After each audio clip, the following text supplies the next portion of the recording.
भौजी तनी मोबाइल देबो। अब रोज रोज मोबाइल का होई छी? अरे धीरज से बात करे के मन करता। आई बाप रे बाप, एक दिन मोबाइल में तो देले रहनी कि राव रामा हमके कोनो गतरी के पाहे नहीं छोड़नी, पूरा पाहे लगा के छोड़नी कि हम लइकनी के बिगाड़ देले बिया, हम मोबाइल ना दे। अरे तू जान तो ना माई पागल ही हो। अच्छा माई बाप पागल ही है और लइका बड़ा होशियार होना सा, हम जानते हैं तू कौन तिरिया चरित्र खेला तारू। ए भौजी बड़ा धीरज से मिले के मन करता, मिलवा दो ना भौजी। जब मिले के बटले बा तो कबो कबो घर में बोला लिहल करो, बाहरवारे भी मिले उले पति जा, बड़ा रिस्क बा। की देर बाहर बारे मिले जाता नहीं, माई तो दूर छेक के बैठल रहेले। अरे तो तार रहनिया तार आमा जनते बाड़ी तो छेक के ना बैठिया तो का करिया, तार आरते उतरिया का, तार भैया हमके 1 मिनट घर में ना रहे। अरे बागतन में बोल के चुआ दिए ना भैया, मान दे। बोल का उनका से होला का, कई बेर हमके पकड़ ले बाना, फोन खुद हमरे नैहर से अब आवेला, अब तो हम सिम चेंज करे वाला बानी। ए भौजी बाहर वाले के बहाने मिलवा दो ना भौजी। अरे ना ये ताता बहरी कबो मिले मत जाई। काहे भौजी?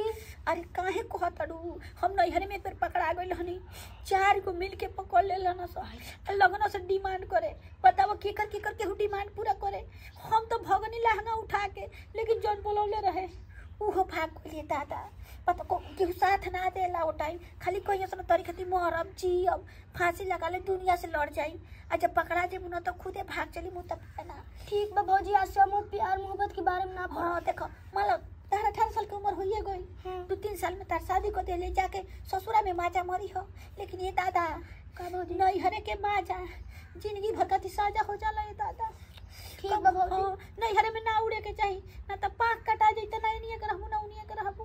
ठीक, यही से कहता नहीं कि घूम घूम खोटा जनी सरसों के साग, आ ना तो लाग जाई तोहरे लहंगा में दाग, तो बदनाम हो जाए जिंदगी भर खाती। ठीक बा भौजी, आज से हम बहुत खोटे ना जाए।